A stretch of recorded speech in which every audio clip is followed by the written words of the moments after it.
안녕하세요. 이지이지 수능 어법 강의 12번째 시간입니다. 자, 이번 시간에는 형용사 대 부사에 대해서 살펴보도록 하겠습니다. 자, 먼저 기출문제를 통해서 출제 경향을 파악해 보시기 바랍니다.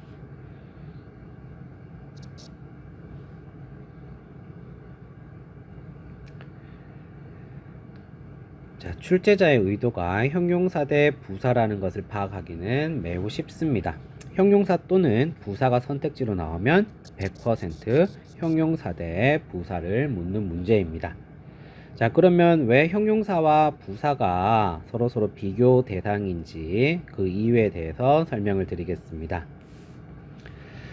자, 다음 예문을 보았을 때 You look happy라는 예문을 보았을 때 여기 look은 이형식 감각동사입니다. 그래서 감각동사이기 때문에 뒤에는 보어로서 형용사가 와야 됩니다.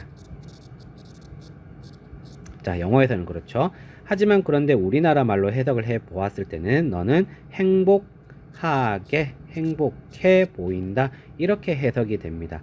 그래서 우리나라 말로 봤을 때는 왠지 부사를 넣어야 될 것 같지만 영어에서는 보호 자리이기 때문에 형용사를 넣어야 하는 것이죠. 그래서 이렇게 해석을 해봤을 때 헷갈리는 부분이 있기 때문에 이렇게 형용사와 라이벌이 비교 대상이 잘 되는 것입니다. 자, 그리고 한 가지 더. 자, 형용사 같은 경우에는 방금 또 얘기했지만 문장에서 보어로 사용이 될 수 있습니다. 그래서 보어로 사용이 된다고 하면은 문장에서 꼭 필수적인 요소인 거죠. 주어, 목적어, 보어, 이런 것들은요.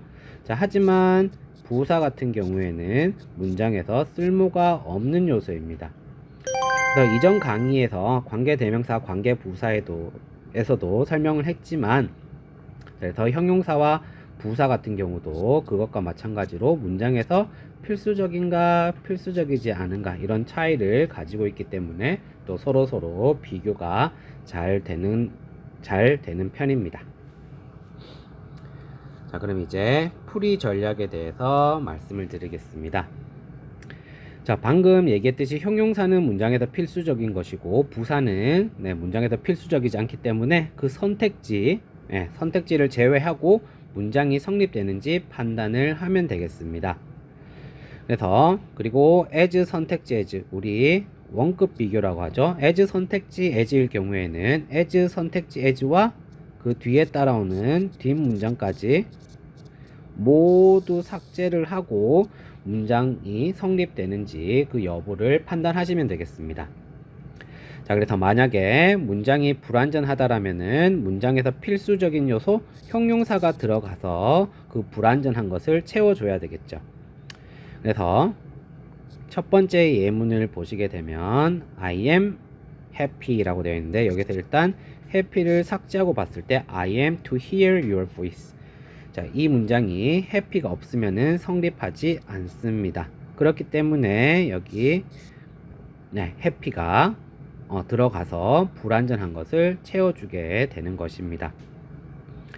자, 그런데 한 가지 유념해야 될 점이 있는데요. 우리가 형용사 같은 경우에는 정확히 얘기해서 문장에서 꼭 필수적인 요소일 때는 보어로 사용이 되는 경우이고요.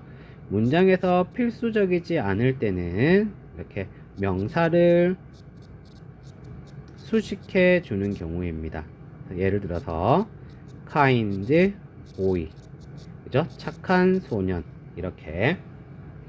자, 그런데 우리가 명사를 앞에서 형용사가 수식을 해준다라는 것은 초등학생도 알고 있는 너무나 당연한 얘기라서요. 명사를 이렇게 앞에서 수식해 주는 경우에는 시험에 잘 나오지 않습니다. 하지만 명사를 뒤에서 형용사가 후치 수식해 주는 경우가 있는데요. 이 경우에는 간혹 출제가 되고는 합니다.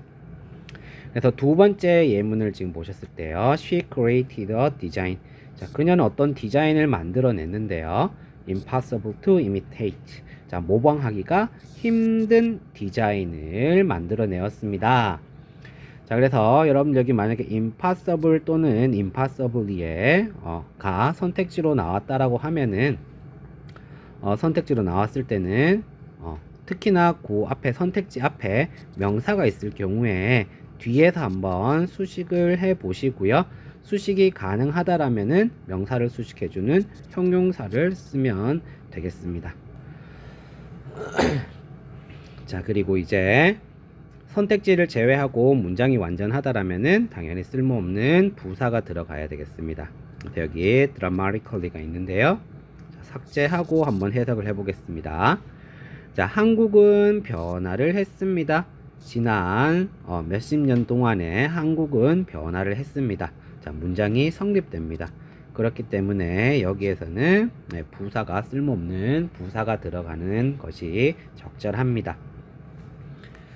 자, 그래서 여러분들께서는 기본적으로 형용사는 필수적인 요소이고 보어로서 필수적인 요소이고 부사는 필수적이지 않다, 쓸모가 없다라고 기억을 해 두시면 되겠고요.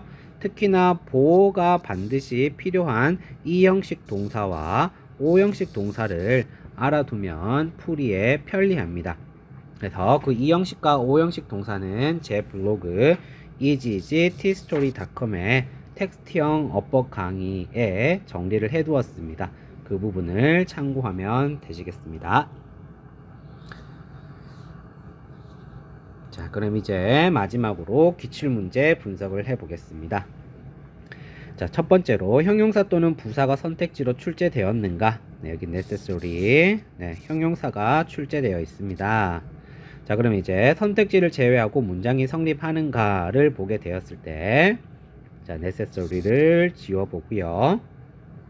자, 문장을 봤을 때 in neither case 자, 어떠한 경우도 아니다. 지금 부정어가 문두에 와 있습니다. 그래서 부정어가 문두에 와 있어서 주어 it과 동사 was가 도치가 되어 있는 것입니다. 자, 그러면은 이 선택지 형용사를 제외하게 되면은 이 비동사, 이 형식 동사인 비동사의 그 보어가 없어지게 되는 것입니다. 그렇기 때문에 선택지를 제외하면은 문장이 성립되지 않아서 이때는 문장에서 필수적인 요소인 형용사로 보충을 해주는 것이 맞습니다. 그래서 여기에 선택지 necessary는 잘 쓰였다고 생각하시면 되겠습니다. 자, 이지이지 수능 어법 강의 12번째 시간은 여기까지입니다. 자, 모두 수고하셨습니다.